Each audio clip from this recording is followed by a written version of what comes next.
Hi everybody, in this video we are going to discuss the concept of share buyback. Well, if a company wants to raise money, then it will issue shares through IPO or FPO. In the same way, if the company has excess money, say it has made more profits and the company is having excess money and the company wants to distribute this excess money to its shareholders, then it can distribute this excess money to the shareholders in two ways. The first way is by declaring dividend. If you don't know what is meant by dividend, I have explained it in another video. You can watch it in the I button. And the second option that the company will be having to distribute this excess money is through share buyback. In this share buyback, what the company will do is it will buy the shares from its shareholders by paying them the money. This concept of buying the shares from its shareholders by the company itself will be called as share buyback. And there are two types of buybacks. The first one is open market buyback and the second one is tender offer. In case of open market buyback, the company will buy back the shares from the shareholders in the open market. See, in open market buyback, the company will buy back in the same way as you and I will buy the shares. Let's say you want to buy the shares, then what you will do? You will reach to your broker's website and you will place buy orders for the shares in your broker website, and those orders will be executed in the stock market. In the same way, in the open market buyback, company will place the buy orders in the open market during market hours, and these orders will be automatically executed at the market price. In such way, the company will buy back its shares. Basically, this open market buyback will not be that profitable to the shareholders. And coming to the second type of buyback, that is tender offer. Here in this tender offer, company will not buy back in the open market. Instead, what the company does is it will fix a particular date known as record date, and shareholders who are having the company's shares on the record date will be eligible to participate in the buyback, and the company will fix a particular price for the purpose of buying the shares from the shareholders, and this price will be in most of the cases more than the market price. Let's say the market price of particular share is 100 rupees.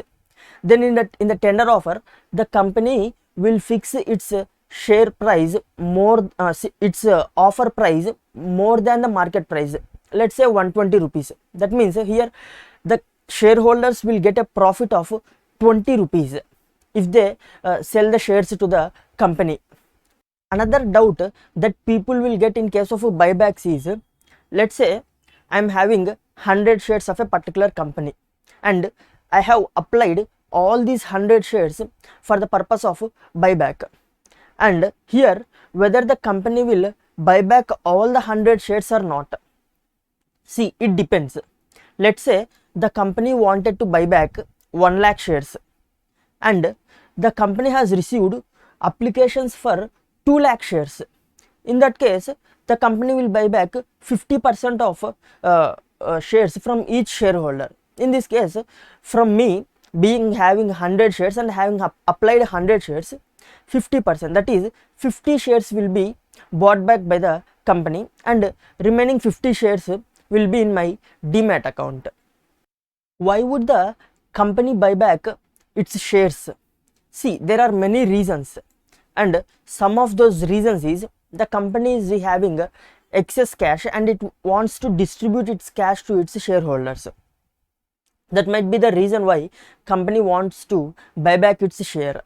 And another reason is the company might think that its share in the share market is undervalued and it wants to increase the value of its shares. Let's say the share price in the share market is 50 rupees. The company thinks that this 50 rupees is very less when compared to the value of the company, and what the company does is it will buy back its share at 100 rupees. In that case, people thinking that the company is buying its share for 100 rupees, the share price will increase. This might be one of the reason why the company will buy back the shares. What would be the impact of buyback on the company? See, due to the buyback of the shares, the earnings per share of the company will increase. See, how do we calculate earnings per share? We will take total earnings, that is total profit made by the company, and divided by total number of shares that the company has. Then we will get EPS. Let's say total profit made by the company is 1 lakh rupees and the total number of shares that the company has is 10,000 shares. In this case, EPS will be 1 lakh divided by 10,000, that would be 10 rupees.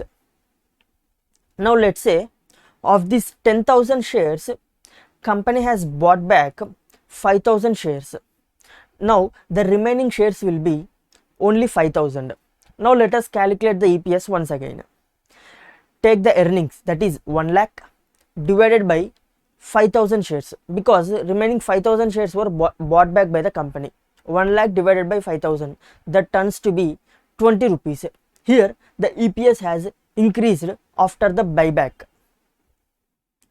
This would be the impact on EPS after the company has bought back the shares, and even the reputation of the company will increase due to buyback. Hope this information relating to buyback was useful to you, and that's it for today guys. Bye bye.